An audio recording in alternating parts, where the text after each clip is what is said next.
আমার দিনাজপুরের পার্বতীপুরের ভাইয়েরা কেমন আছেন আপনারা সবাই? আলহামদুলিল্লাহ, আল্লাহ রহমতে আল্লাহ তাআলা আমাকে অনেক ভালো রেখেছেন, আল্লাহ শুকরিয়া। তবে দিনাজপুরে আমি এর আগেও এসেছি, বাট এই পার্বতীপুরে আমি এর আগে আসি নাই। This is my first time. তবে আমি যা দেখতে পাচ্ছি চতুর্পাশে, সামনে, ডানে, বামে, ওই পেছনে, যতটুকু আমার চোখে কোলাচ্ছে, চতুর্পাশে খালি যুবক যুবক যুবক দিয়ে পুরো মাহফিলটা ভরে গেছে। ইসলামের গণজোয়ার যে সুনিশ্চিত, আটকাইতে কেউ যে পারবে না, এটাই তার বাস্তব প্রমাণ। যুবক ভাইরা, আমাদের কথা একটা, শীতকাল অলরেডি চলে আসছে। এবারে শীতকাল কম্বল চাদর খেতা দিয়ে নয়, একমাত্র বউ দিয়ে যুবকদের শীতকাল দূর হবে। যুবক ভাইরা, আব্বা জান, আপনার কথা হবে একটা, বেটা তুই বিয়ে কর, তোর যা লাগে আমি তোকে দিব, কারণ তুই হারাম কাজ করবি। কিয়ামতের কঠিন দিনে আমাকে প্রত্যেকটা দায়ভার আমার কাঁধেই বহন করতে হবে। যুবক ভাইরা, আমি বাবার কথা কি বলবো, আফসোস লাগে, মেয়েরাই সব নষ্টামির মূলে আছে। যুবক ভাইরা, এরা আজকাল চিন্তা করে যে अगर पैसा है तो हम टकले से भी शादी कर लेंगे, कोई बात नहीं है। ওই এক ছেলে মেয়ের বাবাকে বলছে, আব্বা জান, কার লোকের মেয়ে বিয়েটা দিলেন গো? इसके सर पे तो बाल नहीं है, माथाয় तो चूल নাই। तो बाबा ने क्या जवाब दिया? बाबा ने कहा कि बेटा क्या बात कर रहे हो, सर पे बाल नहीं है तो क्या हुआ, पॉकेट में माल तो है ना। তার মানে কিছু বাবার চিন্তা হচ্ছে ছেলের টাকা থাকলেই মেয়ে যাবে, ডাজন্ট ম্যাটার তার মাথায় চুল আছে কিনা। আর একটা মারাত্মক কথা এখন বলবো, মারাত্মক কথা, অনেকের গায়ে লাগবে আমি জানি। আর একটা মারাত্মক কথা, এটা হচ্ছে মায়েদের জন্য। আমি দেখেছি, নিজের চোখে দেখেছি, মেয়ে যদি সরকারি চাকরিজীবী কোনো ছেলের সাথে প্রেম করে, বাপ মায়ের সামনে ওপেনলি সে প্রেম করে, বলে সরকারি চাকরিজীবী, প্রেম করলেও রাজি, বিয়ে করলেও আমরা রাজি। আর যখন আমাদের মতো ছেলে, যাদের কোনো সরকারি চাকরি নাই, হয় কোনো ব্যবসা করি, অথবা কোনো জব, অথবা কোনো দোকান আছে আমাদেরকে বলে যে বাবা কি করো, বলে আমার তো সরকারি চাকরি নাই, বলে আল্লাহ হাফেজ, টাটা, বাই বাই। ছেলে আসছে আর একটা, আমি কিন্তু দিনদার, মুখে কিন্তু দাড়ি আছে, জুব্বা আছে, নামাজও পড়ি, বাই বাই বলছে। আরেকজন আসছে, লুঙ্গি পরে এসেছে, শার্টের বোতাম খোলা, মাথায় চান্দু, চুল নাই। তো বলছে আপনি কি করেন? বলছে সরকারি। তার মানে কিছু বাবার চিন্তা হচ্ছে চরিত্র ডাজন্ট ম্যাটার, টাকা থাকলেই মেয়েকে বিয়ে দিয়ে দেয়। আমি আপনাকে একটা কথা বলি, মুরব্বী আব্বা জান, মায়েরা, টাকা দেখে বিয়ে দিলে টাকা পাবেন, বাট মনের শান্তি আপনি কখনো খুঁজে পাবেন না। টাকা দিয়ে বাড়ি কিনবেন, গাড়ি কিনবেন, অনেক ডুপ্লেক্স ট্রিপ্লেক্স ফ্ল্যাট দিবেন, বাট মনে রাখবেন যার চরিত্র ঠিক নাই, তার সাংসারিক জীবনে সে কখনো সুখী হতে পারে না। যুবক ভাইরা, ঠিক কিনা বলো? আল্লাহ আব্বা জানদেরকে বোঝার তৌফিক দান করুন, সকলেই পড়েন আমিন। সেকেন্ড কথা, আমি আমার কলিজার টুকরা মা বোনদের জন্য অ্যাড্রেস করে একটা কথাই বলতে চাই। অনেক মায়েরা আজকে বোরকা পরে মাহফিলে এসে, আমি দেখছিলাম ওই দিক থেকে আসার সময়। আমার কথা তোমরা একমত হবা বলে আমি আশা রাখি, যুবক ভাইয়েরা, বোরকা পড়লে কিন্তু প্রকৃতপক্ষে দিনদার হওয়া যায় না। রাস্তাঘাটে যত মেয়ে প্রেম করে বেড়ায়, দেখবা তার 80% মেয়ে বোরকা পরেই প্রেম করে বেড়ায়। দেখলেই মনে হবে यार ये तो अभी के अभी जन्नत से भाग के दुनिया में उतर के आई है यार, इतनी अच्छी लड़की कोई हो सकता है यार। लेकिन the reality is ऊपरे फिटफाट, ভেতরে পুরোটাই সদর ঘাট। প্রিয় মায়েরা, বোনেরা, বোরকা পড়লে দিনদার হওয়া যায় না। চরিত্র যার ভালো, সেই তো আসলে দিনদার। আল্লাহ প্রিয় বোনদেরকে বোঝার তৌফিক দান করুন, সকলেই পড়েন আমিন। 2 নাম্বার, আমার প্রিয় বোনেরা, কানটা খাড়া করবেন। অনেক মেয়েরা মাহফিলে এসে ফেসবুক চালায়, টিকটক চালায়, আমি ফেসবুকে খবর পেয়েছি আমার পেজে, আমার বোনেরা এই মাহফিল দেওয়া হয়েছে হেদায়েতের জন্য, টিকটক ইউজ করে এই মাহফিলটা দেওয়া হয় নাই যুবক ভাইরা, ঠিক কিনা বলো? দ্বিতীয় কথা, শেষ কথা, যেই মেয়ে এমন কোন মনোমাইন্ড বিলং করে যে দিনদার দেখলে পছন্দ হয় না, গাঞ্জাখোর দেখলে পছন্দ হয়, এখনই ভালো হয়ে যান। আপনি মাথায় রাখবেন, গাঞ্জাখোর তো নিজের মূল্য নিজেই বোঝে না, ও তার বইয়ের মূল্য বুঝবে কেমন করে? যুবক ভাইরা আমার, চিন্তা পরিবর্তন করেন, চাহিদাকে কমায় ফেলেন। মেয়েদের কিছু চাহিদা এত নিকৃষ্ট হয়ে গেছে আজকাল, কিছু কিছু মেয়ে আইফোন 16 প্রো ম্যাক্স পাওয়ার জন্য কক্সবাজার পর্যন্ত চলে যায় যুবক ভাইরা। But I don't measure everyone equally, সবাইকে আমি এক পাল্লায় মাপি না। অনেক মেয়ে ভালো আছে এই দেশে। আমাদের কথা একটা, আমার বউ, আমার মা, আমার ভাবি, আমার বাসার খালা যে আছে, একটাই কথা, আমার বাসায় থাকতে হলে 5 ওয়াক্ত নামাজিও হওয়া লাগবে, খাস পর্দা করে বাহিরেও বের হওয়া লাগবে। এইখান থেকে শুরু করে নিয়ে ওই পর্যন্ত সবাই যদি আজকে নিয়ত করে যে আমার মাকে বলবো, আম্মা তুমি যদি পর্দাশীল না হও আমি তোমাকে আমার মা হিসেবে পরিচয় দিব না। প্রত্যেকটা স্বামী, কথা কিন্তু আমি মজার ছলে বলছি না, আমি কিন্তু খুবই সিরিয়াস কথা বলছি। আমি যদি আমার বউকে বলি, এই তুই যদি পর্দা না করিস তোকে তালাক দিব, ওর বাপের ক্ষমতা নাই পর্দা ছাড়া বাহিরে বের হওয়ার। যুবক ভাই, সমস্যা আপনার ভেতরে। আপনি দেখছেন আপনার বউটা বাহিরে বেপর্দায় বের হয়, আপনি কথা বলেন না কেন? যুবক ভাইরা, আপনাকে বলতে হবে তুই আমার বউ, তুই যদি আমার সঙ্গে থাকতে চাস তোকে 5 ওয়াক্ত নামাজও পড়তে হবে, বোরকাও পড়তে হবে, এমন ভাবে দেহের কোনো একটা অঙ্গ প্রত্যঙ্গের ভাঁজ বোঝা যাবে না। এই কথা প্রত্যেকটা যুবকের হলে, মুরব্বীর হলে, আগামীকাল থেকে এই দেশের 90% বেশি মেয়ে পর্দাশীল মেয়ে হয়ে যাবে। যুবক ভাইরা, আল্লাহ বোঝার তৌফিক দান করুন। সকলেই দিল খুলে পড়ছি আমিন। আর সময় নিতে চাই না, একটা উত্তর দেন। আজকের মাহফিলে বউ আছে কাকে? একটু হাত তুলেন তো, বউ আছে? হাত নামান।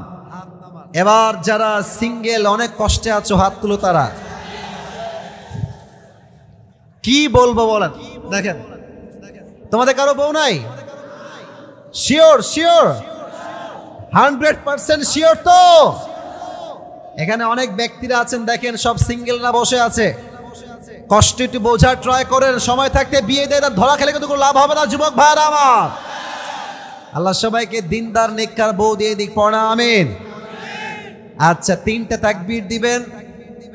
তাকবীর দেওয়া শেষ হলে তাফসীর শুরু হবে। প্রথম তাকবীর দিবেন বিবাহিত ভাইরা, দ্বিতীয় তাকবীর দিবেন সিঙ্গেল ভাইরা, আর তৃতীয় তাকবীর সবাই মিলে এমন জোরে দিবেন যে স্টেজ ভেঙে আমি নিচে পড়ে যাব। আচ্ছা, প্রথম তাকবীর দিবেন বিবাহিত ভাইরা, সবাই একটা কাশি দেন। শুধু বিবাহিতরা, সিঙ্গেলরা চুপ থাকো না, হেরে যাবা কিন্তু তোমরা। সাউন্ডটা কেমন যেন একটু আনক্লিয়ার মনে হচ্ছে, একটু বেস বাড়ান। আপনাকে বলি ভাই, আপনি গ্যাস কমান। আবারও বলছি, মাঝে ঠিকঠাক ছিল। ক্লিয়ার সাউন্ড রাখেন, বেস মোডে রাখেন। বিবাহিত ভাইরা রেডি হন। লিল্লাহি তাকবীর। হ্যাঁ, মাশাআল্লাহ, মোটামুটি চলে, মোটামুটি। এবার সিঙ্গেলরা কাশি দাও।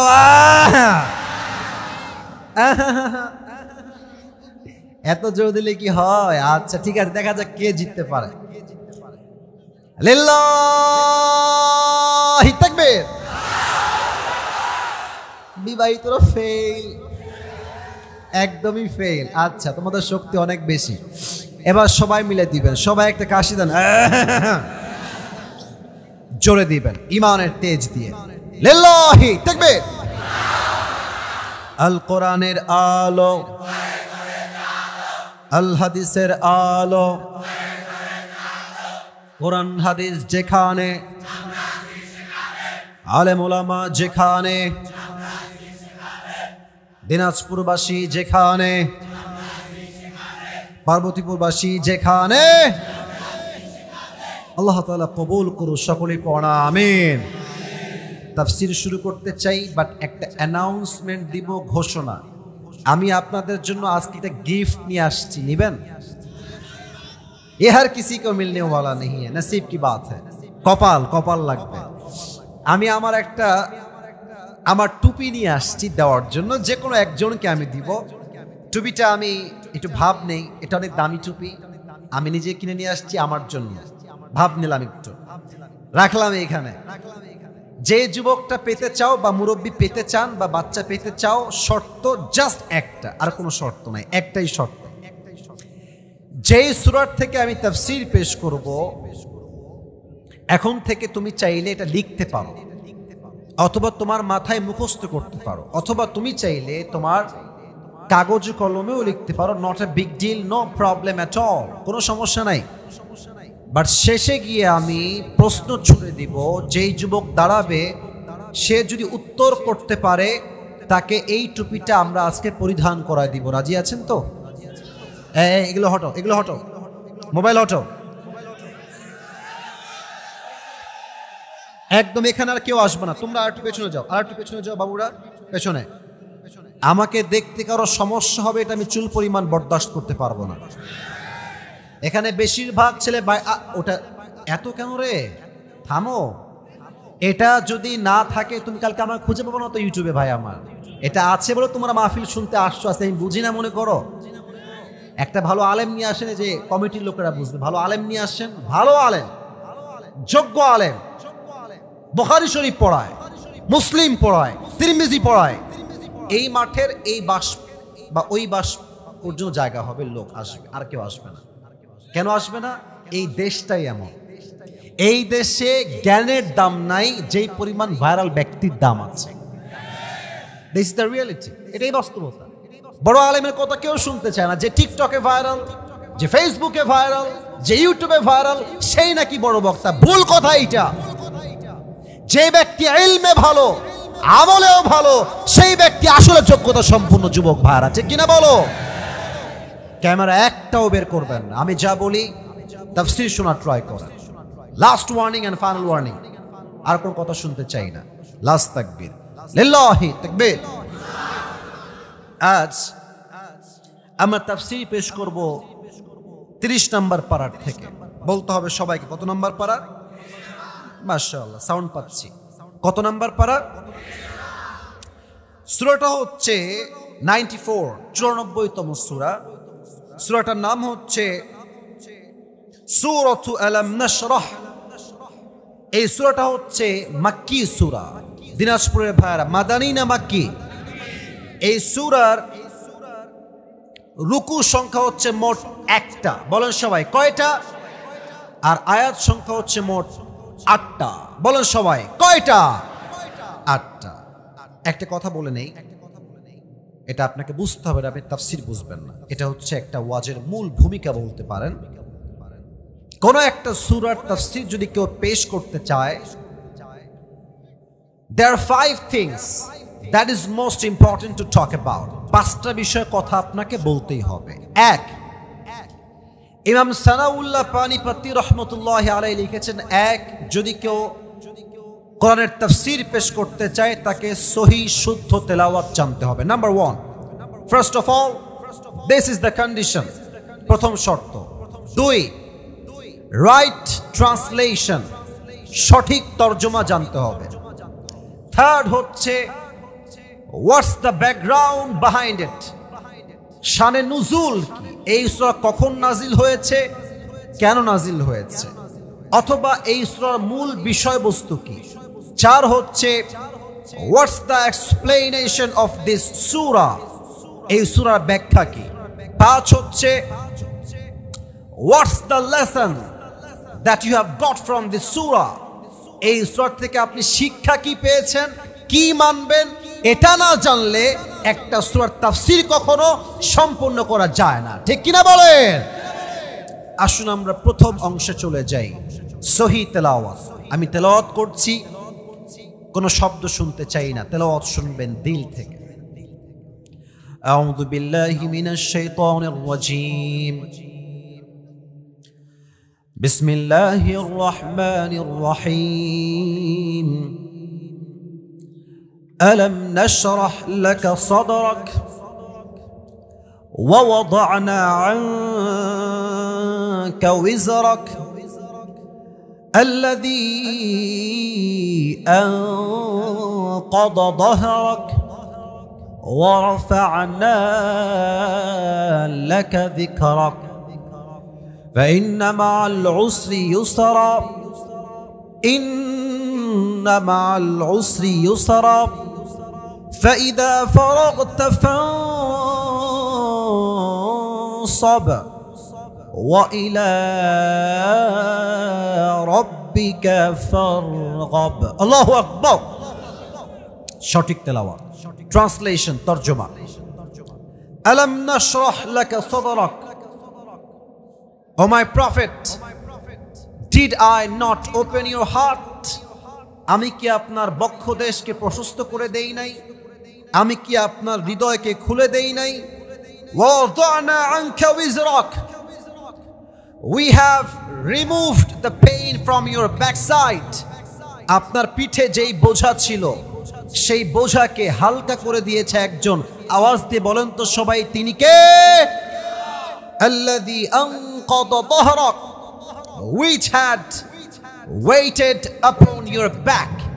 যেই বোঝা, যেই চিন্তা আপনার পিঠকে ভারী করে তুলেছিল, সেই বোঝাকে নিমিষেই দূর করে দিয়েছে একজন রব। দিনাজপুরের ভাইরা বলেন তো সেই রব কে? এত আস্তে আল্লাহর নাম বললেন গো। সেই রব কে? আল্লাহ আমার রব, আল্লাহ আমার রব, দমে দমে তনু মনে তারি অনুভব। সুবহানাল্লাহ পড়ে সবাই। তোমার দুনিয়াতে আমি যেদিকে তাকাই, অথই নিয়ামতে ডুবে আছি সবাই।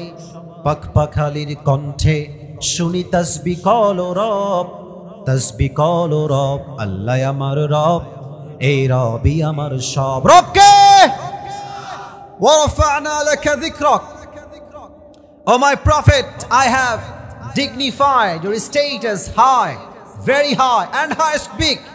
ও নবী, আপনার সম্মানকে আমি আল্লাহ তাআলা আকাশ বাতাস ঝাঁপিয়ে সাত আকাশ কাঁপিয়ে আপনার মর্যাদা আমি আল্লাহ তাআলা আরশ পর্যন্ত পৌঁছে দিয়েছি। এ দিনাজপুরে সুবহানাল্লাহ হয় নাই তো? পড়েন না সুবহানাল্লাহ। একবার সুবহানাল্লাহ পড়বেন, জান্নাতে একটা গাছের মালিক হয়ে যাবেন। এই যে একটা গাছের মালিক হয়ে গেছেন, আরেকবার কোন সুবহানাল্লাহ, আরেকবার কোন সুবহানাল্লাহ। فإن مع العسر يسرا إن مع العسر يسرا. O my prophet, indeed with every hardship there is ease. Indeed and verily with every hardship there is ease. If you have the sadness, then also at the same time you have the peace of your mind. কষ্ট আছে যেখানে, স্বস্তিও আছে সেখানে। সুবহানাল্লাহ পড়েন সবাই, আপনারা সবাই। فإذا فرغت فانصب وإلى ربك فارغب. নবী হে, আপনি যখন অবসর হয়ে যাবেন, সময় নষ্ট করবেন না। ডোন্ট ওয়েস্ট ইওর টাইম, অপচয় করবেন না সময়কে। লাস্ট ওয়া ইলা রাব্বিকা ফারগাব। যখন জীবনে কোনো কষ্ট আসবে, দুঃখ আসবে, বউকে আগে বলবেন না। আরে ভাই, বিবাহিতরা রাগটা করেন না, আজকালকার বউরা কিন্তু খুব বেঈমান। যত দিবেন সারা জীবন দিয়ে দিবেন, রাতে এসে বলবে তুমি আমাকে কি দিলা, তোমাকে বিয়ে করে আমার জীবনটাই শেষ হয়ে গেল। আবার অনেক বইয়ের একটা কমন ডায়লগ আছে, তোমার সংসার আমি বলে করছি, অন্য কেউ হলে এই সংসার করতো না। এগুলো হচ্ছে সবচেয়ে অকৃতজ্ঞ বউ যুবক ভাইরা, ঠিক কিনা বলো? এটা হচ্ছে আয়াতের তরজমা। 3 হচ্ছে আয়াতের মূল মেসেজ কি? মূল মেসেজ হচ্ছে একটা, এদিকে তাকান, হাত দেখেন। মূল message, never lose hope, never be frustrated. যত গুনাহ হয়ে যাক, যত বিপদ আসুক, ভরসা হারানো যাবে না। বিপদে আপদে কষ্টে দুঃখে ভরসা করবেন এক সত্তাকে। আপনারা চান না এই মাহফিলটা ঐতিহাসিক হয়ে থাক? চাই না আমরা সবাই? আরে মিয়া সাউন্ড দিবেন এমন সাউন্ড পুরো দেশের প্রত্যেকটা জেলার মানুষ বুঝবে দিনাজপুরের সন্তানরা এরা বিড়ালের বাচ্চা নয়, সব সিংহের বাচ্চাগুলো আমার সামনে বসে আছে। বলেন তো সবাই, দুঃখে কষ্টে ভরসা কার উপরে? আসুন কথার মূল ধারাবাহিকতায় ঢুকে যায়। এখানে এমন কেউ কি আছেন যে বলতে পারবেন যে হুজুর আমার জীবনে কোনো গুনাহই নাই? এখানে এমন কেউ কি আছে যে জীবনে কোনো গুনাহ নাই? আছে আছে আছে আছে? কেউ নাই। আমি আসিফ যতই ওয়াজ করি, আমি যে কত বড় গুনাহগার, আমি যে কত বড় জালেম, পৃথিবীর কেউ না জানলেও আমার গুনাহের খবর রাখে একজন, তিনি কে? পৃথিবী না জানুক আমি তো জানি, আমি কি পাপ করেছি হায়, আমার পাপের করলে বিচার, বাঁচার আমার নাই উপায়, দয়াময় প্রভু মাফ করো আমায়, মাফ করো আমায়। পড়া আমিন। আল্লাহ তাআলা বলছেন আলাম নাশরাহ লাকা সাদরাক ওয়া ওয়াদানা আনকা ওয়িজরাক আল্লাযী আনকাদা যাহরাক। ও নবী, আপনার যেই বুকটা আছে এই বুকে সাহস দিয়েছে একজন, আওয়াজ দিয়ে বলেন তো সবাই তিনি কে? এক নাম্বার ব্যাখ্যা, হৃদয় খুলে দিয়েছি মানে বুকে সাহস দিয়েছি। আজ দেশ স্বাধীন হয়েছে বলে আমি আসিফ গৌরব করে কথা বলছি। আল্লামা সাঈদী হুজুর যখন আওয়ামী ফ্যাসিস্ট ক্ষমতায় আছে তখন বাঘের মতো সিংহের মতো গর্জন দিয়ে তিনি আল্লাহর এই জমিনে হক কথা কায়েম করেছেন। যুবক ভাইরা, ওনার এই সাহসটা ওনাকে কে দিয়েছে? আচ্ছা, আমাদের দেশের নাম কি গো? আমি কিন্তু জানি যে এটা আপনারা জানেন, আবারও কোন এই দেশের নাম কি? এই দেশে জন্মগ্রহণ করে আমরা সবাই খুশি না বেজার? আপনি দেখেন আমাদের দেশের রাজধানীর নাম কি? ঢাকায় গেলে দেখবেন সব জায়গায় খালি বঙ্গবন্ধু, খালি বঙ্গবন্ধু। আর একটা কথা বলেই ফেলি, আমাদের উপরে জাতির পিতার নামটা 5 আগস্টের আগে চাপায় দেওয়া হয়েছিল, ইনি হচ্ছেন জাতির পিতা। কিন্তু আমরা এখন আর বলতে ভয় পাই না, আমাদের কথাই স্পষ্ট, মুসলমানদের জাতির পিতা বঙ্গবন্ধু নয়, মুসলমানদের জাতির পিতা ইব্রাহিম আলাইহিস সালাম। দিনাজপুরের ভাইরা, ভয় লাগে নাকি বলতে? বুকে সাহস লাগবে, এটাই হচ্ছে আয়াতের ব্যাখ্যা, সাহস লাগবে। আচ্ছা দেখেন, আল্লামা সাঈদী হুজুরকে বলা হলো রাজাকার, এবং তার বিরুদ্ধে কোর্টে যুবকরা তোমার খবর রাখো, তোমাদের জানতে হবে ইতিহাস, বাস্তবে তোমাকে বুঝতে হবে, তবে তুমি দিন কায়েমের কাজ করতে পারবা। হুজুরকে ট্যাগ দেওয়া হলো রাজাকার, মিথ্যা সাক্ষী আনা হলো, তারাও বলল ইয়েস ওনাকে আমরা দেখেছি, উনি মুক্তিযোদ্ধার এই অবস্থানে বিপক্ষে অবস্থান নিয়েছে, ওনাকে রাজাকার বলা হলো। বাট উনি বীরের মতো বলেছিলেন, আমাকে রাজাকার প্রমাণ করতে না পারলে 10 কোটি টাকার মানহানি মামলা করব, আর যদি আমাকে কেউ রাজাকার বলে তা প্রমাণ করতে না পারে বুঝতে হবে সেই সন্তান পিতৃ পরিচয়হীন অবৈধ সন্তান। যুবক ভাইরা, কি প্রমাণ হয়েছে? উনি একজন একনিষ্ঠ দায়ী ছিলেন, মুক্তিযোদ্ধার স্ববিরোধী তিনি শক্তি নন, তিনি মুক্তিযোদ্ধার পক্ষের সন্তান ছিলেন। যুবক ভাইরা, আচ্ছা, মিজানুর রহমান আজহারীর নাম শুনছেন না? বেচারা কি যে জুলুমের শিকার হয়েছে। আমাদের যে ধর্মমন্ত্রী উনি এসেই বললেন যে আজহারী হচ্ছে জামাতের প্রোডাক্ট, মনে আছে? আচ্ছা, আর একটা বিষয় দেখেন, আমরা হুজুররাই হচ্ছি হুজুরদের সবচেয়ে বড় শত্রু। আপনারা এই কথা আস্তে ঠিক বললেন কেন? এই যে মাইক, এই যে 2টা মাইক দেখছেন না, এটা বড় দামি জিনিস। মিডিয়া এখানে কয়টা? 1টা 2টা 3টা 4টা 5টা 6টা 7টা 8টা, এই মোটামুটি 15টা বা 12টা আছে। এখানে 12টা লাগবে না, একটা ক্যামেরার শক্তি এত বেশি পুরো দেশকে তোলপাড় করতে পারে, এটা একটাই। আপনি দেখেন আজহারী সাহেবকে কিন্তু আমাদের মতো হুজুরাই বলেছে কাফের, মনে আছে তোমাদের? একদম ওপেনলি কাফের, বলছে যে তওবা না করলে সে মুসলমান আর হতেই পারবে না। ইভেন আমার এখনো মনে আছে, রাগ করবেন না আমার কথা, আমি আয়াতের ব্যাখ্যা দিয়ে মিলাচ্ছি কথাটা। আজহারী সাহেবের লম্বা একটা ছবি ব্যানার করা হয়েছে।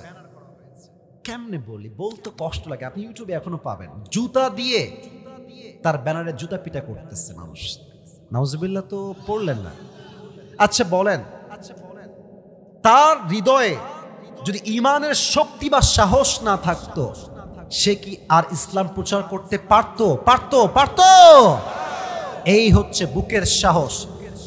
যদি আপনার বুকের সাহস থাকে, আল্লাহর জমিনে বাতিলদের সামনে মাথা উঁচু করে আপনি হক কথা বলতে পারবেন, ঠিক কিনা বলে? আমরা দেখেছি সব জায়গায় বঙ্গবন্ধু। একটা কথা মনে পড়েই গেল, বলবো সবাইকে। ওই এক লোক, মজার ঘটনা আর কি, এক লোক আসছে বিদেশ থেকে বাংলাদেশে। তো প্রথমে এসে নেমেছে চট্টগ্রাম। কোন গ্রাম? এসে he was coming back to Dhaka, ঢাকায় আসবে। তো দেখছে যে চট্টগ্রামের এয়ারপোর্ট থেকে এসেই বিশাল লম্বা একটা টানেল, বিশাল লম্বা টানেল। বলছে, আরে how come it possible? The people of Bangladesh, they are very poor. Who has made this a big tunnel? এই দেশের মানুষ তো গরিব, এত বড় টানেল কে বানাইছে? নাম কি? এটার নাম কি? তো বলছে এটার নাম হচ্ছে বঙ্গবন্ধু টানেল। এটার নাম কি টানেল? এই কথা না বললে অস্ত্র না। কি টানেল? আবার কোন কি টানেল? বলছে ওয়াও অ্যামেজিং, চলো সামনের দিকে যাই। এবার আসছে ঢাকায়। ঢাকায় এসে দেখে বিশাল কারবার, বিশাল লম্বা লম্বা উঁচু ফ্ল্যাট আর বাড়ি। ডাক দিয়ে বলছে, ও ভাই, দেশের মানুষ তো অনেক গরিব, এত বড় ফ্ল্যাট, এত বড় বড় দালান প্রাচীর, এই জায়গার নাম কি? ওই যুবক বলছে বঙ্গবন্ধু অ্যাভিনিউ। বলছে মাশাআল্লাহ, great, amazing, excellent, let's go head, সামনে চলো। এবার দেখছে সামনে গিয়ে রাতের বেলা বিশাল লম্বা একটা খাম্বা, টাওয়ার। তো দেখছে টাওয়ারের উপরে লাইট দেওয়া আছে, পুরো গোল করে পুরো জায়গাটা আলোকিত হয়ে গেছে। বিদেশি লোক বলছে, what is the name of this place? এই জায়গার নাম কি? তো বলছে এটার নাম হচ্ছে বঙ্গবন্ধু স্টেডিয়াম। কি স্টেডিয়াম? হ্যাঁ, ওয়াজ করা যাবে না, দূর মেয়ে কথা কথা। কি স্টেডিয়াম? বঙ্গবন্ধু স্টেডিয়াম। বলছে মাশাআল্লাহ, হোয়াটস হ্যাপেনিং হিয়ার? কি হচ্ছে এখানে? তো বলছে, স্যার, এখানে একটা ফুটবল খেলা চলছে, এটার নাম হচ্ছে বঙ্গবন্ধু গোল্ড টুর্নামেন্ট। বলছে তাই নাকি? ফুটবল খেলা? Let's go and watch it together and enjoy together, চলো আমরা দেখি, মজা করে আসি। এবার দিনাজপুরের ভাড়া কন, খেলা হইলে ক্রিকেট খেলা বা ফুটবল খেলা, দুই দল তো থাকে, হার জিত আছে না? এক দল হারলে আরেক দল, আরে কথা কন, এক দল জিতলে আরেক দল, আরেক দল হারলে আরেক দল। ওই লোকটা নিয়েছে বঙ্গবন্ধুর সাপোর্ট, যে আজ আমি হব বঙ্গবন্ধু দলের লোক, আমার টিমই জিতবে আজকে। কিন্তু ভাগ্য খারাপ হইলে যা হয়, বঙ্গবন্ধু দল গেছে হেরে। তো দেখবেন যে মাঠে খেলা হচ্ছে, রেফারি বাঁশি দিচ্ছে, আর দৌড়াও, গোল হবে। ডানেও দর্শক এক দল, বামের দর্শক আর এক দল। তো যে দেখবেন যেই দল হেরে যায়, মানুষ খেপে যায়, মার শালাকে ধরে, মারে ইট, জুতা, পাটকেল, কেউ ডিমও মারে, মারে না?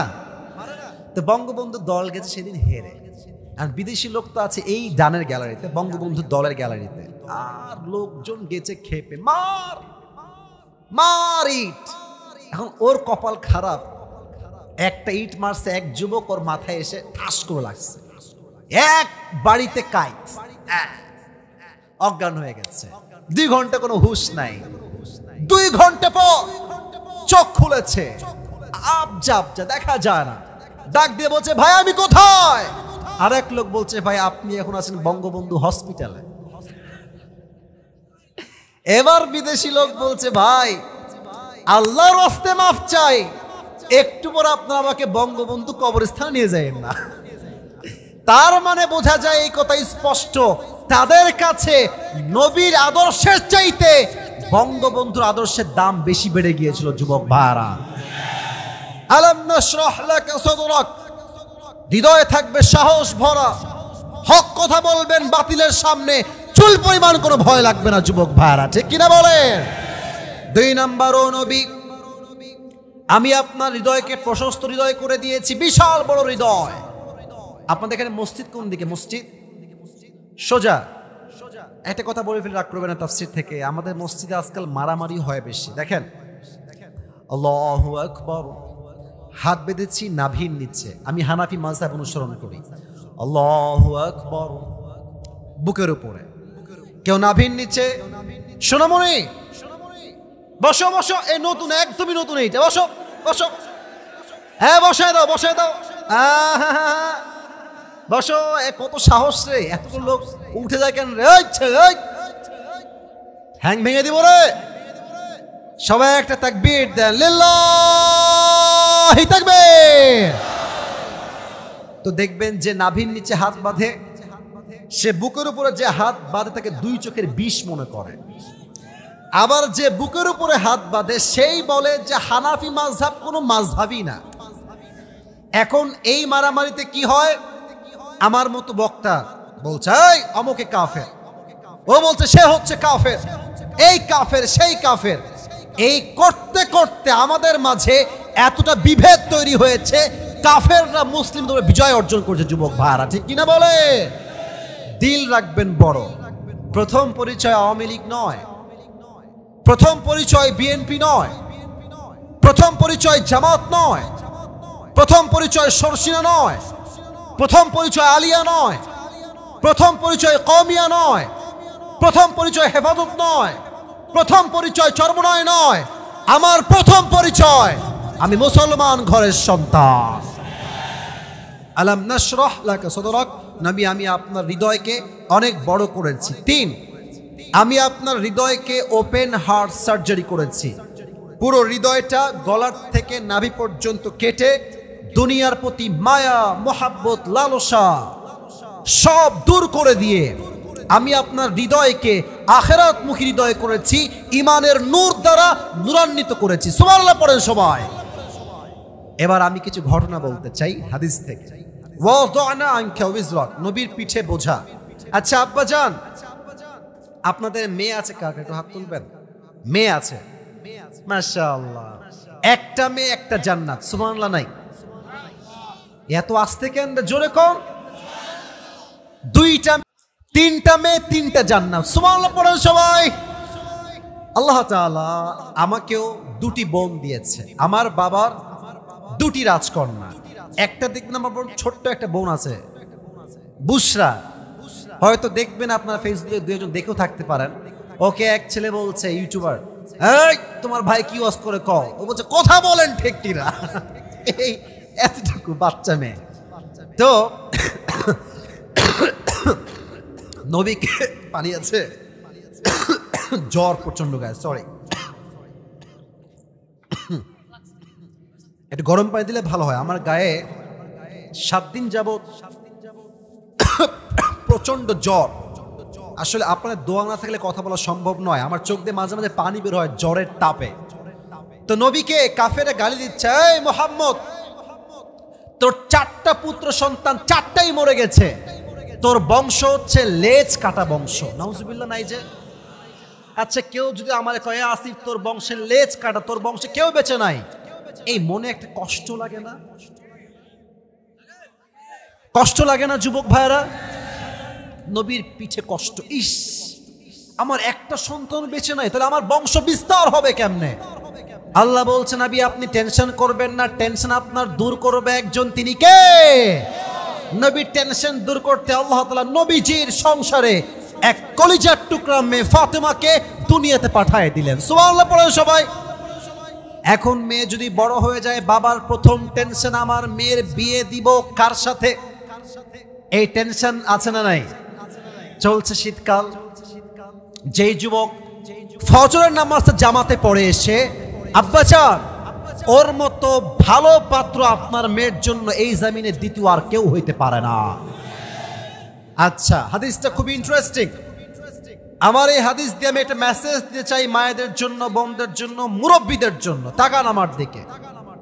নবীজি বলছে, ফাতেমার বিয়ের বয়স হয়ে গিয়েছে, কে বিয়ে করবা? প্রস্তাব নিয়ে আমার কাছে আসো। প্রথম প্রস্তাব নিয়ে আসে আবু বকর রাদিয়াল্লাহু তাআলা আনহু, ডাক দিয়ে বলছে, রাসূলুল্লাহ ইয়া হাবিবাল্লাহ, আপনার মেয়ে ফাতেমাকে আমি বিয়ে করতে চাই, আপনি একমত আছেন কিনা? আবু বকর কিন্তু নবীজি শুধুমাত্র বন্ধু নয়, বন্ধুও যেমন, এট দ্য সেম টাইম নবীজির শ্বশুরও বটে। আচ্ছা, তো আমার দিকে তাকান, নবীজি বসে আছেন, আবু বকর প্রস্তাব নিয়ে আসছে। তো নবীজি মাথাটা নিচু করে চুপচাপ বসে আছে, কোনো কথা বলছে না। আবু বকর বুঝে গেছে যে আই এম রিজেক্টেড, আমার খাওয়া নাই, আমি বের হয়ে যাই। বের হয়ে গেছে। এরপর আসছে ওমর ফারুক রাদিয়াল্লাহু তাআলা আনহু, এসেই ডাক দিয়ে বলছে, ইয়া রাসূলুল্লাহ ইয়া হাবিবাল্লাহ, আমি আপনার মেয়ে ফাতেমাকে বিয়ে করতে চাই, আপনি একমত আছেন কিনা?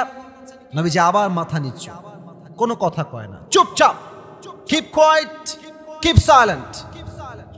ওমরও বের হয়ে গেছে, সে বুঝে গেছে আমারও এখানে কোনো খাওয়া নাই। আর বাহিরে আছে আরো দুইজন সাহাবী, নাম দেখেন, এক হচ্ছে আব্দুর রহমান বিন আউফ, আর এক হচ্ছে আলী রাদিয়াল্লাহু তাআলা আনহু। এবার আব্দুর রহমান বিন আউফ ডাক দিয়ে বলছে, আলী, আবু বকরও না, ওমরও না, এদের দ্বারা এই বিয়ে হবে না। বাট বন্ধু, আমার বিশ্বাস, তুমি যদি বিয়ের প্রস্তাব নিয়ে যাও, আমি আব্দুর রহমান বিন আউফ বলতে পারি যে আমার নবীজি আলীকে খালি হাতে ফিরাই দিবে না। আরে জোরে কোন সুবহানাল্লাহ। এরকম বন্ধু আমাদেরও লাগবে। হ্যাঁ, আরে যা বেটা, আমি তোর সঙ্গে আছি, তুই বিয়ে হবে না মানে আমি তোর বিয়ে দিয়ে ছাড়বো, ঠিক কিনা বলো? আসলে এটাই হওয়া উচিত। প্রত্যেকটা বন্ধু আরেক বন্ধুকে বলে, বন্ধু কোনো টেনশন নাই, তুই বিয়ে না করলে আমি নিজেও বিয়ে করব না, তোকে বিয়ে দিয়ে আমি বিয়ে করবো। এরকম বন্ধু থাকলেও কি খাবে, তাকে আমরা তাই খাওয়াবো, ঠিক কিনা বলে? তা আব্দুর রহমান বিন আউফ বলছে, বন্ধু তুমি যাও, প্রস্তাব দাও। তা আলী যা বলছেন আমরাও তাই বলি। আবারও বলি, আলী যা বলছেন আমরাও তাই বলি। কি বলি আমরা এবং আলী কি বলেছে? আলী বলছে, বন্ধু প্রস্তাব যে নিয়ে যাব, আমি হলাম গরিব ঘরের ছেলে, টাকা নাই, বাড়ি নাই, চাকরি নাই, ব্যবসাও নাই, গরিব ঘরের ছেলে, একটা মাটির বাসায় আমি থাকি। আমার সঙ্গে নবীজি তার একটা মাত্র কলিজার মেয়ে ফাতেমাকে কেমনে বিয়ে দিবে? How come it possible? No, I am not going to do it. আমি এটা প্রস্তাব দিয়ে যাচ্ছি না, আমার দ্বারা হবে না। বলছে, বন্ধু যাও তো, দোষ কোথায় ট্রায়াল দিতে? যাও, ট্রাই দিয়ে আসো। তো দেখেন নবীজি, কথা বলো না, বামে চুপ করে থাকো একদম। নবীজি মসজিদে হারামে বসে আছেন, আলী এই পাশ দিয়ে আসছে। তো ভাই, আমরা ছেলে পেলে বুঝি যে মেয়ের বাপের কাছে প্রস্তাব দেওয়া কত টাফ আজকালকার যুগে। প্রত্যেকটা মেয়ের বাপকে দেখলে ওরা দাজ্জাল বসে আছে এটা সামনের দিকে, হ্যাঁ ঠিক কিনা বলো? তো আলী আসছে নবীর কাছে। নবী তো এক আদর্শবান মানুষ, ব্যবহার নরম। আলী একবার এই দিয়ে এসে ওই পার দিয়ে বের হয়ে যায়, এই পার দিয়ে এসে এই পার দিয়ে বের হয়ে যায়, নবীর সামনে আর আসে না।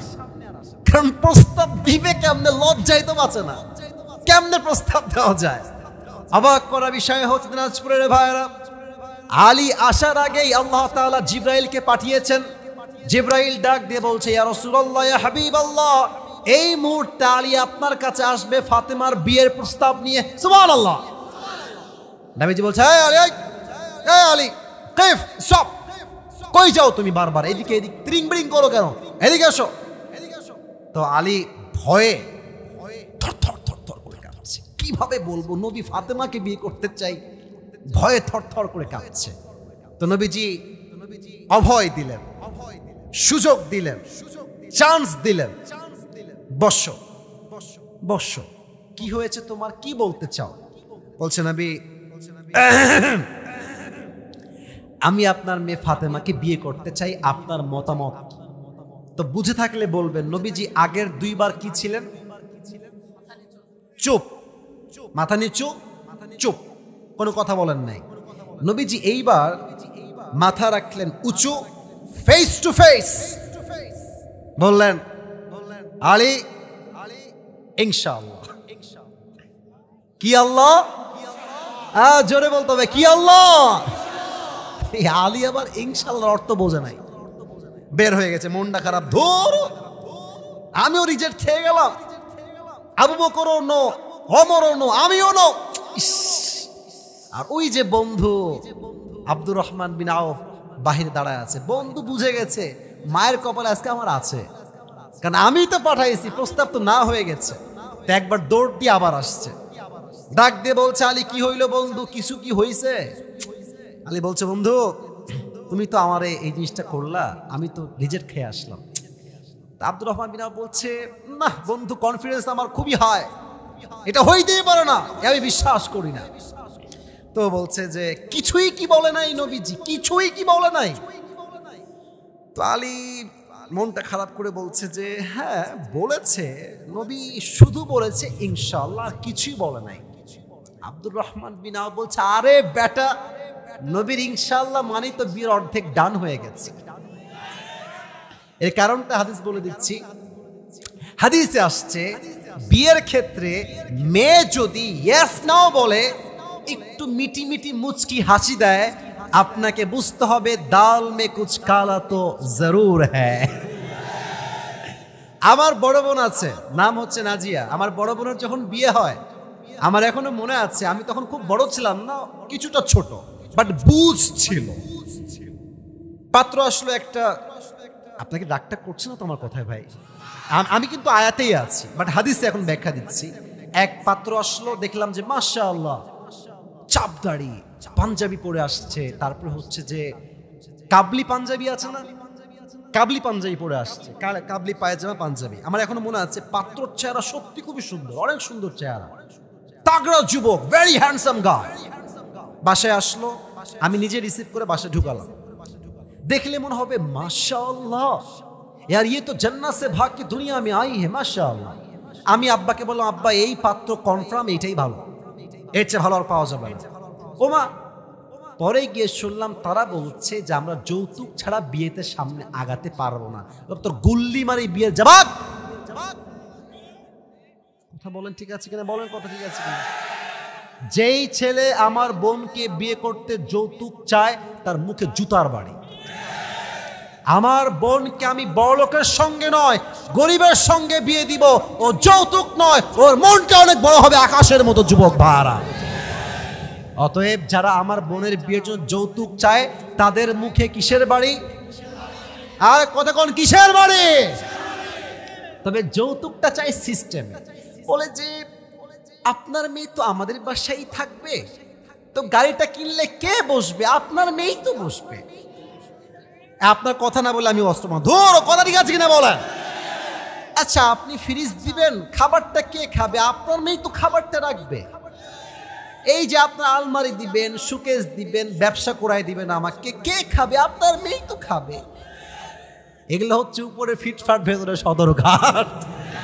আমার কথা একটা, আমার মেয়েকে বিয়ে করতে যেই ছেলে যৌতুক চায়, আমাকে বুঝতে হবে সেই যুবক আমার মেয়ের জামাই হওয়ার যোগ্যতা রাখে না। যুবক ভাড়া, আমি বাপকে বললাম গুল্লি মারি ওই জামাইয়ের, বাদ দাও এইটা, রিজেক্ট, একদম না। 8 বছর আগের কথা বলছি। আচ্ছা, পরে আরেকজন পাত্র আসলো, জেনারেল ব্যাকগ্রাউন্ডের, ইংরেজি পড়ায় খুব ভালো মানুষ, মাশাআল্লাহ চাপ দাড়িও আছে।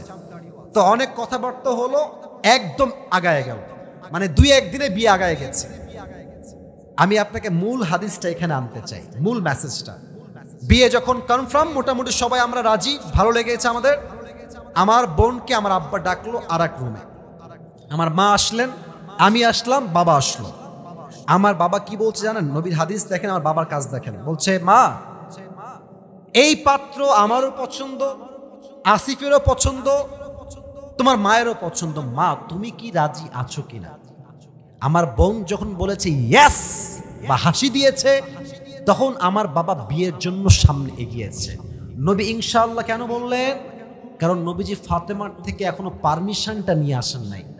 ফাতেমা, তোমার জন্য এই তল্লাটে সবচেয়ে চরিত্রবান যুবককে চুজ করেছি বিয়ের পাত্র হিসেবে, তুমি কি রাজি আছো ফাতেমা? ফাতেমা ডাক দিয়ে বলছে, আব্বাজান মাসমুহ, তার নাম কি? বলছে ইসমুহু আলী, রাজি আছো মা? একটা মুচকি হাসি দিয়েছে।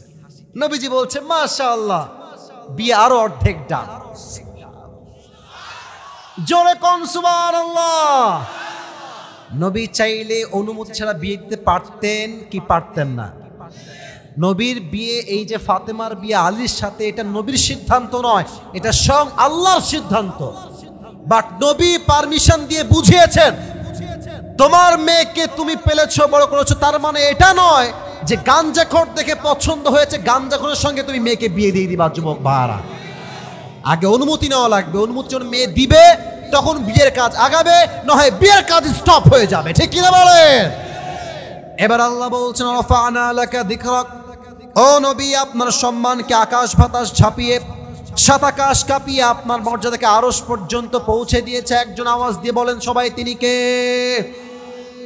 এই ছেলে, একজন কালো গেঞ্জি, বসে পড়ো, এইদিকে তাকান। সব ঠিক আছে, এদিকে তাকান।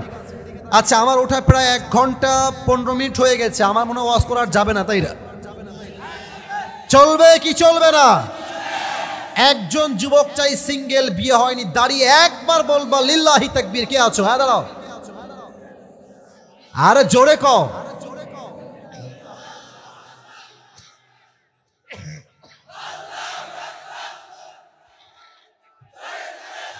তোমাদের কারো বিয়ে হবে না, তোমরা বসে পড়ো।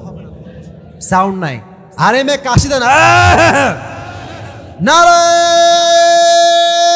তাকবীর, লিল্লাহি তাকবীর। নবীর সম্মান বলেন তো সবাই, কম না বেশি? নবীর উম্মত হতে পেরে আমরা সবাই খুশি না বেজার? আমার চারিদিকে তাই, এখন আমার হাতে এই যে লম্বা কালো কালো দেখা যায়, এটার নাম কি? দাড়ি। দাড়ি রাখলে অনেকের চুলকায়, তাই না? শোনেন, একটা কথা বলি, দাড়ি সবার, এদিকে দেখেন সবার দাড়ি আছে মোটামুটি, মাশাআল্লাহ। দাড়ি যে রাখে সে কাপুরুষের সন্তান নয়, সে বীর পুরুষের সন্তান। যুবক ভাইরা, আবার বলেন তো, আমার নবীর মুখে দাড়ি ছিল কি ছিল না? আমার নবী দেখতে কি কম সুন্দর ছিলেন না বেশি সুন্দর ছিলেন? আমার নবীর মতো সুন্দর কি এই তল্লাটে আর কেউ হতে পারে? যাদের চেয়ে সুন্দর তুমি, নবী আমার কামলিওয়ালা, দো জাহানের বাদশাহ তুমি, প্যারা নবী সাল্লে আলা, দো জাহানের বাদশাহ তুমি, প্যারা নবী সাল্লে আলা, যাদের চেয়ে সুন্দর তুমি, নবী আমার কামলিওয়ালা। সুবহানাল্লাহ পড়েন। অতএব যেই মেয়ে তোমাকে বলবে তোমাকে দাড়ির জন্য বিয়ে করতে চাই না, স্পষ্ট ভাষায় বলবা যে আমাকে দাড়ির জন্য বিয়ে করতে চায় না, সে আমার বউ হওয়ার কোনো যোগ্যতাই রাখে না। যুবক ভাইরা, আর যে আমাকে আল্লাহ নবীর সুন্নাহ অনুযায়ী দাড়ি রেখে বিয়ে করতে চায়, সে আমার বউ হওয়ার যোগ্যতা রাখে। যুবক ভাইরা, ঠিক কিনা বলো? এই 3টা আয়াত আল্লাহ নবীকে নিয়ামতের বর্ণনা দিয়েছেন। আমি শেষ করছি শুধু তর্জমা বলে। 5 এবং 6 নাম্বার আল্লাহ দিয়েছেন সান্ত্বনা। কি না? ফাইন্না মাল উসরি ইউসরা, ইন্না মাল উসরি ইউসরা। এর অর্থ হচ্ছে, আপনারা বলবেন, আমি রিপিট করছি, কষ্টের সাথেই আছে স্বস্তি। বলেন সবাই, কষ্টের সাথেই আছে। অতএব ভরসা করতে হবে একজনকে, তিনি কে? সর্বশেষ, ফাইদা ফাগতা ফানসাব ওয়া ইলা রাব্বিকা ফারগাব। নবী হে, যখন অবসর হবেন, ডোন্ট ওয়েস্ট ইওর টাইম, সময় নষ্ট হবে না। সবাই পড়েন সুবহানাল্লাহ। এই হাত এখানে রাখেন সবাই, ডান হাত। হ্যাঁ, আমি দেখতে পাচ্ছি সবাই রাখতেছেন। সবাই পড়েন সুবহানাল্লাহ। 2-1 জন যারা উঠছো, তোমাদের কপাল খারাপ। এত বড় মজলিস, দোয়াটা করলে হয়তো বা এই দোয়াটা আরশে আজিমে গিয়ে নক করবে। যুবক ভাইরা, ঠিক কিনা বলো? একজন উঠবা না কেউ, যেমন শেষের দিকে আমি চলে আসছি অলরেডি। এই দিলে হাত রেখে পড়েন সবাই সুবহানাল্লাহ। দিল খুলে পড়েন আলহামদুলিল্লাহ। পড়েন সবাই লা ইলাহা, চিৎকার দিয়ে পড়েন ইল্লাল্লাহ। লাস্ট জিকির আল্লাহু আকবার। আরেকবার পড় আল্লাহু আকবার। হাদিসে আসছে এটা হচ্ছে আফদালু যিকির, সবচেয়ে উত্তম জিকির। ফ্রি হলে ফেসবুক নয়, ইউটিউব নয়, টিকটক নয়, মনে মনে পড়বেন সুবহানাল্লাহ, আলহামদুলিল্লাহ, লা ইলাহা ইল্লাল্লাহ। পড়েন সবাই আল্লাহু আকবার। শেষ মেসেজ নবী হে, কষ্ট দুঃখ আসলে মানুষকে আগে নয়, বলবেন এক সত্তাকে, আওয়াজ দিয়ে বলেন সবাই, তিনি কে? দুই হাত তুলেন সবাই। এবার সবাই দাঁড়িয়ে থাকা ভাইয়েরাও দুই হাত তুলবেন। আমি যা বলতে বলি তাই বলেন। বলেন সবাই আল্লাহ। ভাই দিল খুলে আল্লাহকে ডাকেন। বলেন সবাই আল্লাহ, আজ আমি তোমার শাহী দরবারে তওবা করছি। চিৎকার দিয়ে ডাকেন আল্লাহ, তুমি তুমি আমার জীবনের সমস্ত গুনাহ মাফ করে দাও। না, দিল খুলে বলেন মাফ করে দাও। সকলেই পড়েন আমিন। হাত রাখেন, বলেন সবাই আল্লাহ।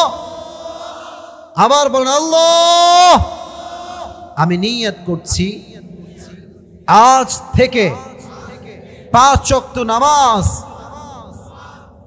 আর কখনো, ওইদিকে সাউন্ড নাই, ওইদিকে সাউন্ড পাচ্ছি না, আর কখনো ছাড়বো না।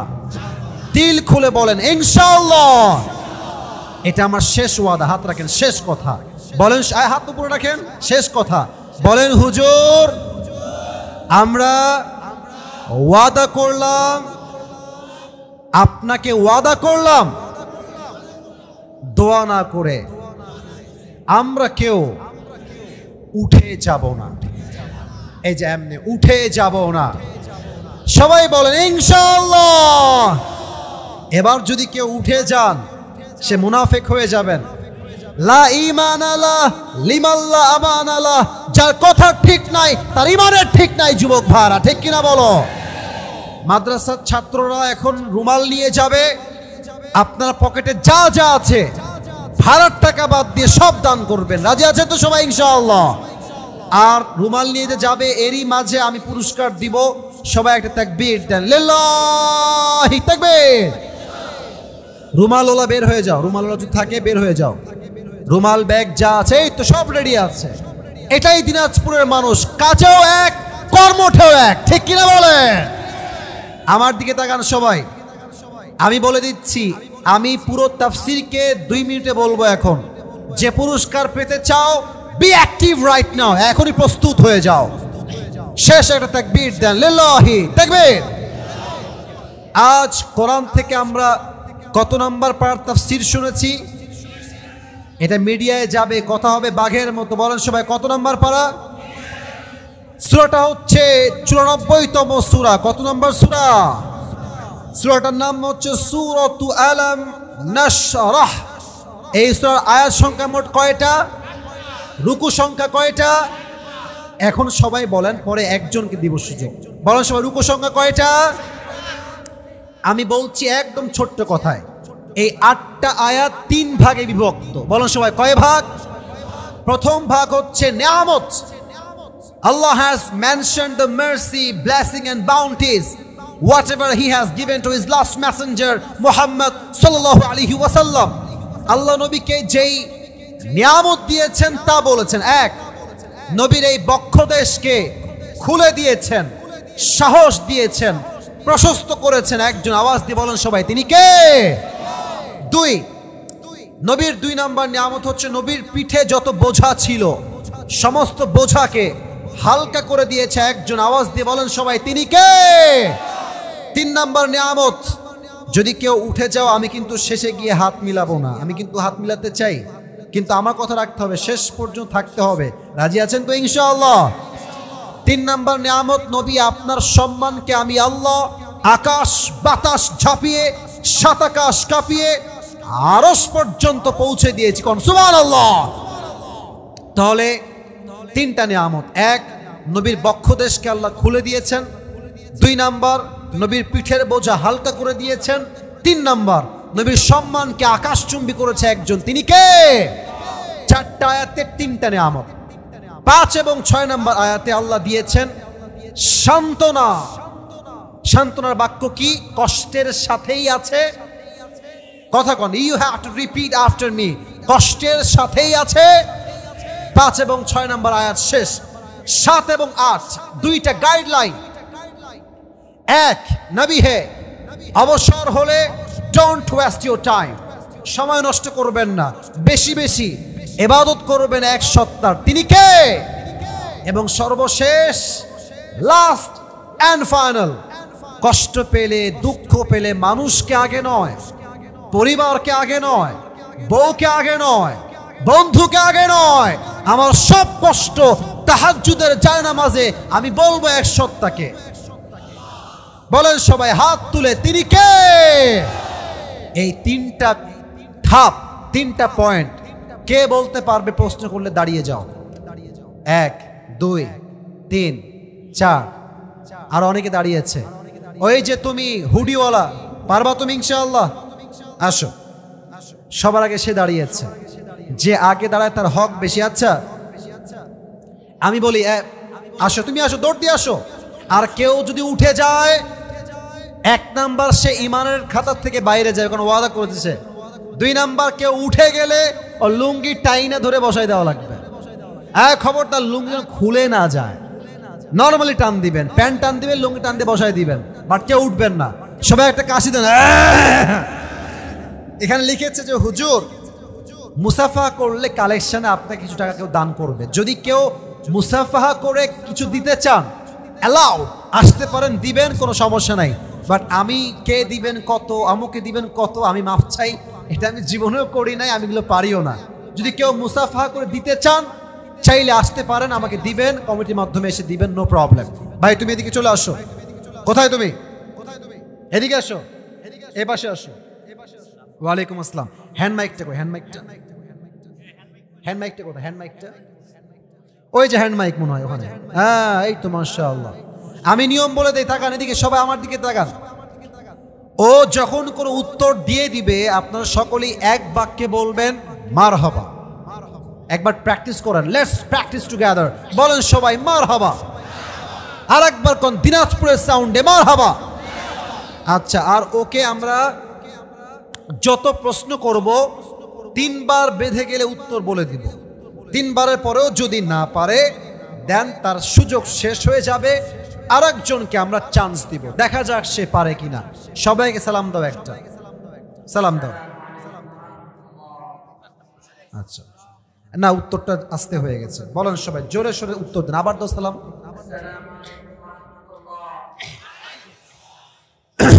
ওয়ালাইকুম আসসালাম ওয়া রাহমাতুল্লাহি ওয়া বারাকাতুহু। প্রিয় ভাই, তোমার নাম কি? বলেন সবাই মারহাবা। তুমি মাইকটা এভাবে রাখবা, আচ্ছা, আর কথা বলবা এতটা জোরে যেন মানুষ বোঝে। পাই না যুবক ভাইরা, বলো তুমি আজ আমরা কত নাম্বার পারার থেকে তাফসীর শুনেছি? মারহাবা হয়েছে, বলেন সবাই মারহাবা। আচ্ছা তুমি বলো এটা কত নাম্বার সূরা?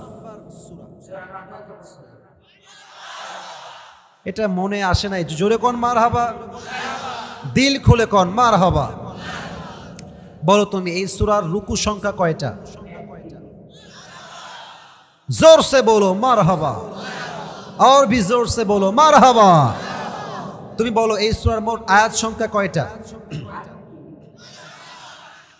ভাবসাব খুব খারাপ রে, ফিরে যাবে মনে হয় রে। আচ্ছা তুমি বলো এই 8টা আয়াতকে আল্লাহ কয় ভাগে ভাগ করেছেন?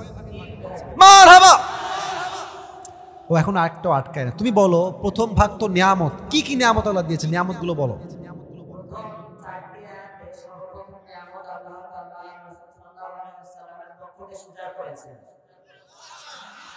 আর একবার জোরে কর মারহাবা। 2 নাম্বার নিয়ামত?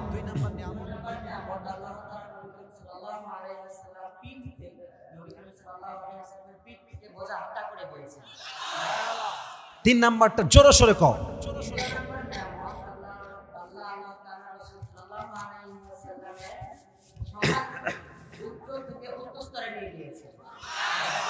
আর একবার কোন সবাই মারহাবা।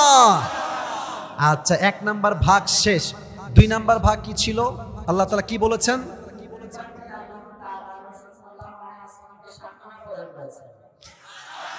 সান্ত্বনার বাক্যটা বলো তো, খুবই ফেমাস বাক্য, বাক্যটা কি? মারহাবা। একটাও আটকায়নি গো। আচ্ছা, এবার তোমাকে সিলেবাসের বাইরে প্রশ্ন করতে হবে। সিলেবাসের বাইরে না, মোটামুটি ভিতরেই। আচ্ছা, আলী যখন বিয়ের প্রস্তাব নিয়ে আসলো, নবীজি কি বললেন? এই, ও বলবে, তুমি বলো কি বলেছে নবীজি? আচ্ছা, নবীজি ইয়েস বললেন না, নো বললেন না, ইনশাআল্লাহ কেন বললেন? উনি কি মেসেজ দিয়েছেন আমাদের উদ্দেশ্যে? হ্যাঁ, মেয়ের কাছে গেলেন, কি মেসেজ দিলেন আমাদের সবাইকে?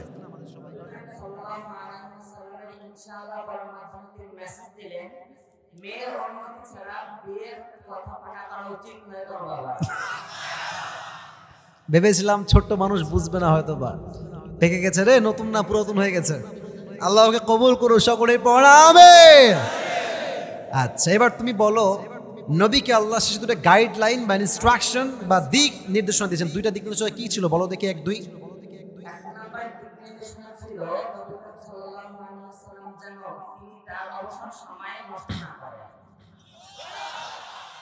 আচ্ছা, তোমাকে আর একটা প্রশ্ন করেই ফেলি।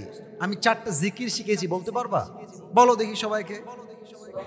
তুমি বলবা, তারা বলবে, শিখায় শিখায় বলো।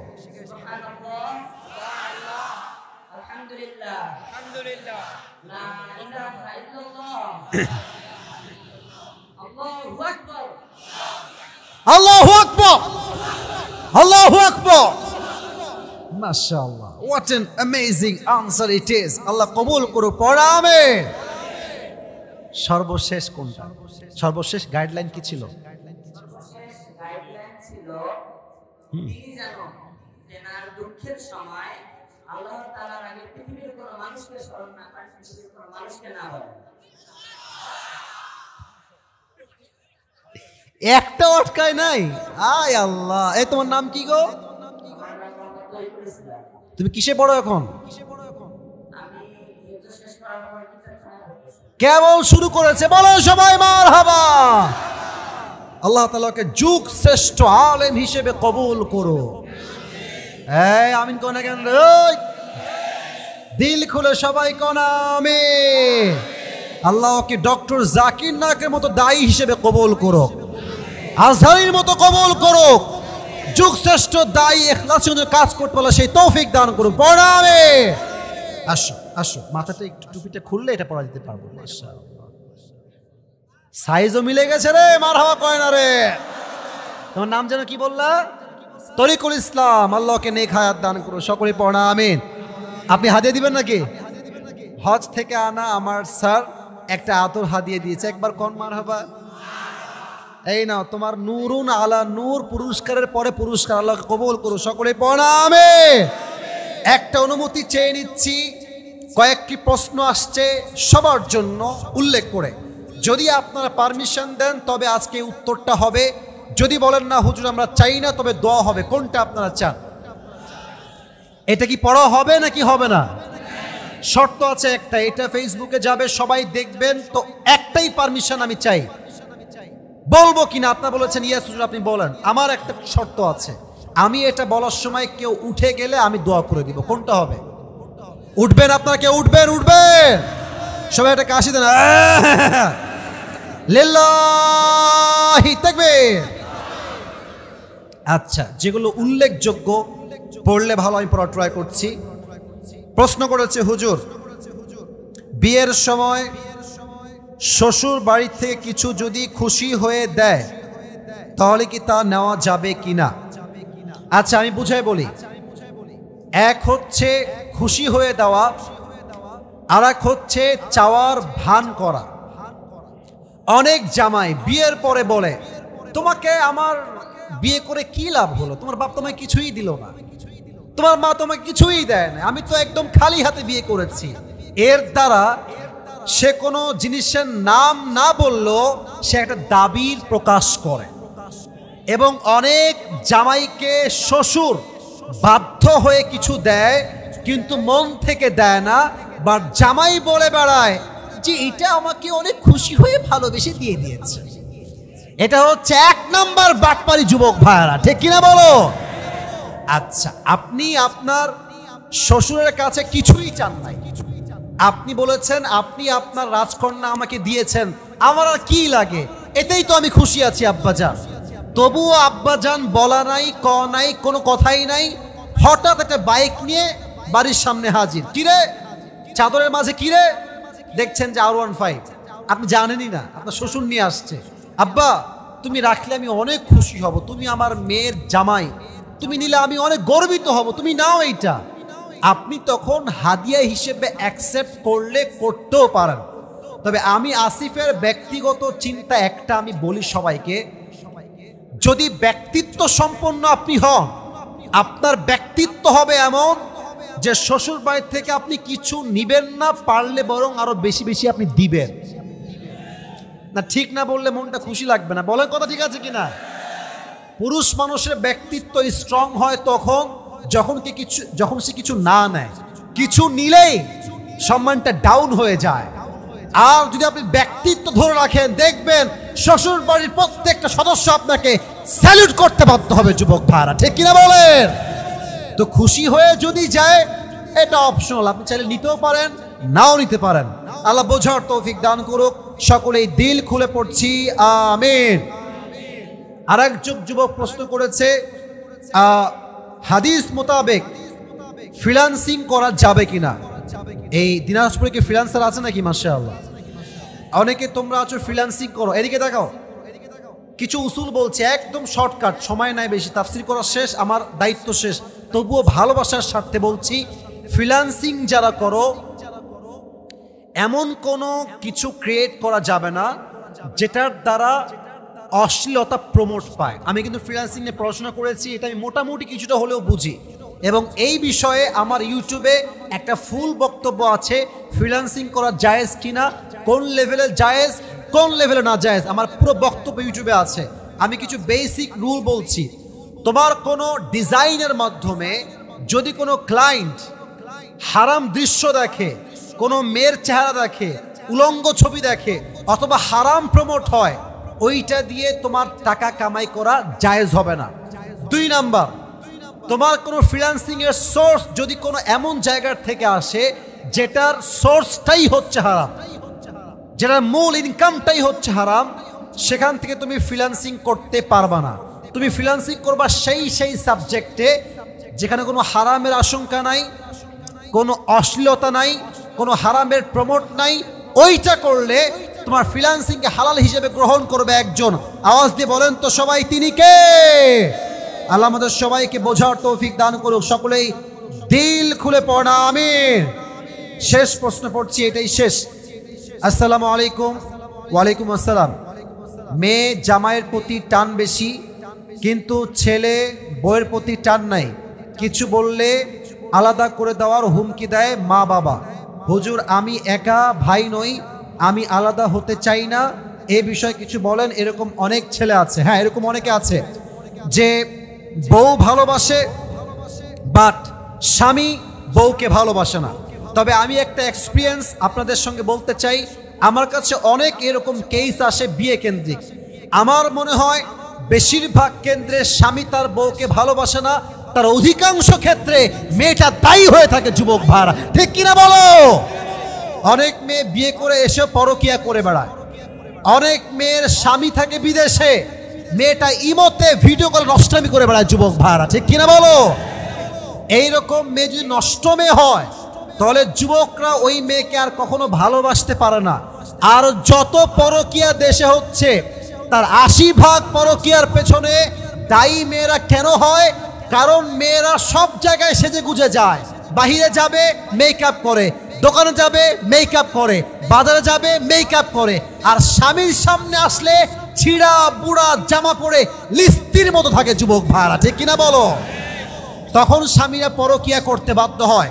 অতএব বোনদের উচিত নিজেকে সুশোভিত করে উপস্থাপন করা। স্বামী আপনাকে দেখে যদি খুশি হয়, মুস্কি হাসি দেয়, তাও আপনার আমলনামায় সাদকার সওয়াব লেখা হবে। সুবহানাল্লাহ পড়েন সবাই। অতএব এমন কোনো ফ্যামিলি যদি হয় যে সে তার ভাইয়ের বউকে রাখতে চায় না, মা চাপ দেয়, বাপ চাপ দেয়, সেই ক্ষেত্রে ছেলের উচিত হবে বউকে নিয়ে আলাদা বাসায় থাকা। আলাদা থাকবেন যত বেশি, ঝগড়া হবে তত কম।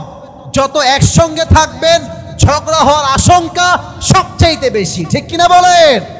হাদিসও আসছে এরকম, বিয়ের পরে বউকে মায়ের থেকে আলাদা রাখো, বাবার থেকে আলাদা রাখো, একসঙ্গে যত থাকবে হাড়ি একসঙ্গে থাকলে বারবার ঢপ খাবে যুবক ভাইরা, ঠিক কিনা বলো? আলাদা থাকবেন, ভালো থাকবেন। আল্লাহ আপনাদের সবাইকে নেক হায়াত দান করুক, সকলকে বোঝার তৌফিক দান করুক। সকলেই মন খুলে পড়ছি আমিন। আলহামদুলিল্লাহি রাব্বিল আলামিন ওয়াসসালাতু ওয়াসসালামু আলা সাইয়্যিদিল আমবিয়াই ওয়াল মুরসালিন ওয়া আলা আলিহি ওয়া আসহাবিহি আজমাইন। আল্লাহ রাব্বুল আলামিন, এই কই উঠো না, বসো বসো, একটাও সেলফি হবে না, বসো। নামার সময় আমার কাছে আসবা, গাড়ি কাছে আসবা, একটা উঠবা না। আস্তাগফিরুল্লাহ। আলহামদুলিল্লাহি রাব্বিল আলামিন ওয়াসসালাতু ওয়াসসালামু আলা সাইয়্যিদিল আমবিয়াই ওয়াল মুরসালিন ওয়া আলা আলিহি ওয়া আসহাবিহি আজমাইন। আল্লাহ রাব্বুল আলামিন, দিনাজপুরের জমিন থেকে তোমার শাহী দরবারে হাত তুলেছি আল্লাহ। আল্লাহ রাব্বুল আলামিন, অনেক যুবক ভাইরা, মুরব্বী আব্বাজানরা হাত তুলেছে আল্লাহ। আমি অধম কোরআন থেকে তাফসীর পেশ করেছি আল্লাহ।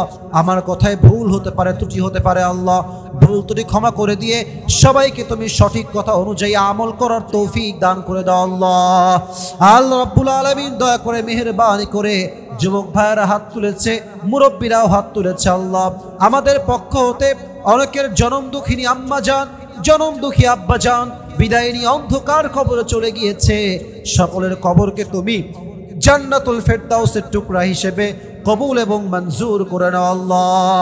আল্লাহ রাব্বুল আলামিন, যেই ভাই ডেট নিয়েছে আমার ডান পাশেই বসে আছে আল্লাহ, অনেকেই পরিশ্রম করেছে, কষ্ট করেছে, মেধা দিয়ে দিনরাত পরিশ্রম করে মাথার ঘাম পায়ে ফেলে কষ্ট করেছে আল্লাহ। যারা এই প্রোগ্রামকে বাস্তবায়ন করবার জন্য এত কষ্ট করেছে, পরিশ্রম করেছে আল্লাহ, সবাইকে তুমি ইসলামের খাদেম হিসেবে কবুল এবং মঞ্জুর করে নাও আল্লাহ। আল্লাহ রাব্বুল আলামিন, দয়া করে মেহেরবানি করে এই মাদ্রাসাকে তুমি তোমার ইসলামের দুর্গ হিসেবে কবুল এবং মঞ্জুর করে নাও আল্লাহ। আল্লাহ রাব্বুল আলামিন, আমার কলিজার টুকরা মায়েরা বোনেরা হাত তুলেছে আল্লাহ। মেহেরবানি করে প্রত্যেকটা মা বোনকে তুমি আম্মা জান আয়েশা রাদিয়াল্লাহু তাআলা আনহার মতো কবুল এবং মঞ্জুর করে নাও আল্লাহ। প্রত্যেকটা মা বোনকে তুমি চরিত্রবান মা হিসেবে, চরিত্রবান বউ হিসেবে কবুল এবং মঞ্জুর করে নাও আল্লাহ। এলাকার প্রত্যেকটা মা বোনকে তুমি পাঁচ ওয়াক্ত নামাজি বান্দি হিসেবে, পর্দাশীল নারী হিসেবে কবুল এবং মঞ্জুর করে নাও আল্লাহ। আল্লাহ রাব্বুল আলামিন, দয়া করে মেহেরবানি করে যারা আমরা আমিন আমিন বলছি, আমাদের জীবনে অনেক গুনাহ আছে, অনেক অন্যায় আছে, অনেক জুলুম আমরা করেছি। আমাদের জীবনের সমস্ত গুনাহ খাতাকে তুমি মাফ করে দাও আল্লাহ। আজকের এই মাহফিলের সভাপতি, সহসভাপতি, প্রধান অতিথি সবাই আমার ডানে বামে বসে আছে আল্লাহ।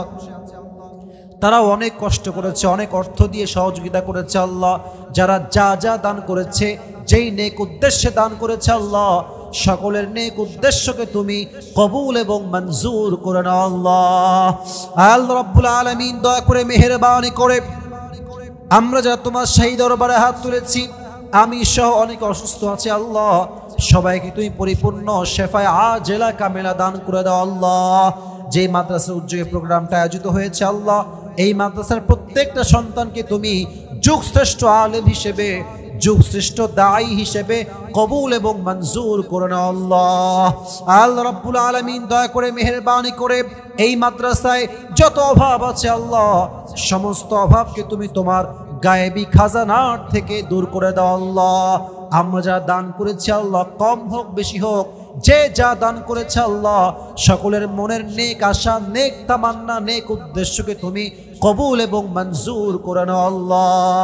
আমার মুরব্বী আব্বাজানরা হাত তুলেছে আল্লাহ, কলিজার টুকরা মুরব্বী আব্বাজানদেরকে তুমি নেক হায়াত দান করে দাও আল্লাহ, ঈমানি মৃত্যু নসিব করে দাও আল্লাহ। প্রত্যেকটা মুরব্বী আব্বাজানকে তুমি আবু বকর রাদিয়াল্লাহু তাআলা আনহুর মতো ইসলামের সৈনিক হিসেবে কবুল এবং মঞ্জুর করে নাও আল্লাহ। আজ যেমন আমরা সবাই কোরআনের বাগানে একসঙ্গে বসতে পেরেছি, জান্নাতুল ফেরদাউসে সবাই যেন একসঙ্গে মেহমান হয়ে থাকতে পারি, সেই তৌফিক আমাদের সবাইকেই তুমি দান করে দাও আল্লাহ। রব্বানা তাকাব্বাল মিন্না ইন্নাকা আনতাস সামিউল আলিম وتب علينا إنك أنت التواب الرحيم سبحان ربك رب العزة عما يصفون وسلام على المرسلين والحمد لله رب العالمين কেউ ধাক্কা দিবেন না হাত মিলালে গাড়ি কাছে যাবেন কেউ হাত ধাক্কা দিবেন না